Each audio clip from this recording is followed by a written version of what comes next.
Ya kalau mau jujur ya. Tapi sampai aku misalnya melakukan sebuah tingkat kejujuran, aku harus jujur di depan istriku untuk memohon maaf bahwa aku punya kesalahan. Kalau mungkin bicara kesalahan, semua punya kesalahan, tapi tidak ada salahnya ketika kita bicaranya adalah keseharusan. Dan keseharusan itu sebuah nilai luhurnya adalah cinta dan kasih sayang. Dan kalau kita bicara kasih, semuanya akan lewat. Jadi itulah kekuatan kasih. Umumnya adalah orang hanya tahu bahwa mungkin wah calinya selingkuh atau gimana. Tapi dalam urusan rumah tangga ini kan complicated. Jadi banyak hal sebenarnya. Karena ini bukan menyatukan satu hati, dua hati. Dan manusia suami istri yang bisa langgeng itu bukan karena mereka satu hati, karena mereka saling memahami dengan benturan-benturan proses yang dia pelajari dengan mengambil hikmahnya dengan baik.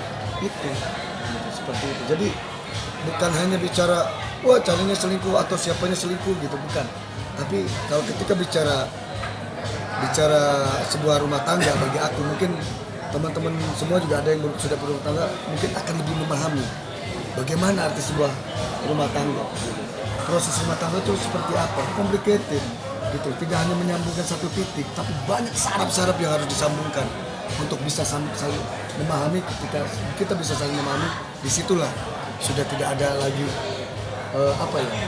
tidak ada lagi egoisme, tidak ada lagi sesuatu yang offset gitu, yang berlebih. Dia belajar terus berproses gitu. Jadi itu terus naik kelas. Secara meluas aku pikir bahwa ngapain gua harus malu, ngapain gua harus menutupi sebuah nilai ketulusan, sebuah nilai kemurnian bahwa gua pernah melakukan salah, gua manusia biasa.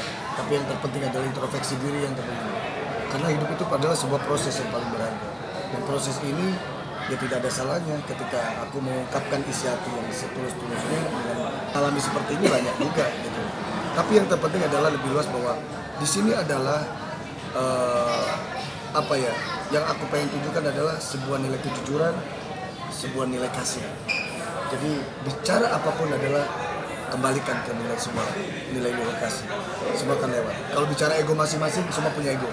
Kalau bicara salah dan benar, akan terjebak nanti, akan menyalah-nyalakan dan membenar-benarkan. Tapi bagi aku adalah kehidupan proses adalah bagaimana membicarakan sebuah keseharusan.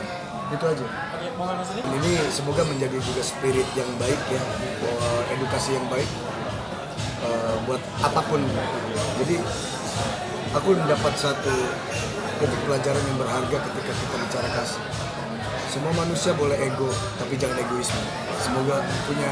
Semua orang punya marah, tapi jangan jadi amarah. Karena semua kalau dilandasi dengan kasih sayang itu akan berjalan dengan porsinya dengan baik, insyaallah. Dan aku berusaha, walaupun aku bukan orang yang baik, tapi aku selalu ingin belajar terus bagaimana bisa berintrospeksi diri, karena proses itu harus jalanin meningkat terus ke hal yang lebih baik. Seperti itu, walaupun sedikit-sedikit. Tapi itu suatu nilai kebanggaan dan keharuan yang sangat aku yakini itu akan bisa memberikan spirit untuk aku bisa terus berkarya melihat anak, untuk memberikan spirit juga bagaimana aku bisa menjadi ayah yang baik. Jadi itu aja sih, seperti itu. Jadi ya memang nggak kerasa ya, anak tiba-tiba sudah gede, sudah mau SMA gitu kan, kok bapaknya perasaan kayak masih muda terus gitu. Aku tidak pernah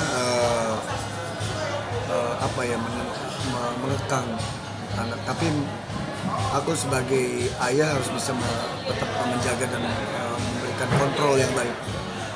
Entah dia mau ke musik atau kemanapun itu ikutin, asal terarah, asal positif, asal juga tetap kita kontrol mau sejauh mana sih gitu. Dan totalitasan dia sejauh mana, jadi kita support aja yang terbaik.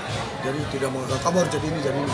Toh ternyata tiba-tiba anak kok nyanyi, padahal nggak diajarin, ya mungkin darah urusannya. Tinggal bagaimana ketika nanya ke anak, kok anak ini serius, kita lihat quality controlnya serius sampai sejauh mana persenannya.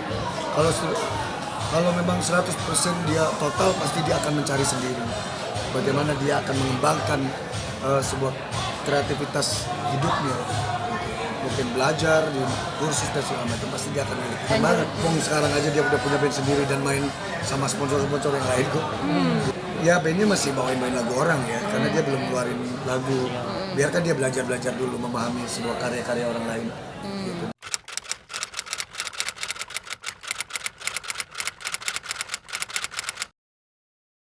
Jadi jangan lupa untuk subscribe Cumi Cumi. Ditekan ya tombol lonceng merahnya.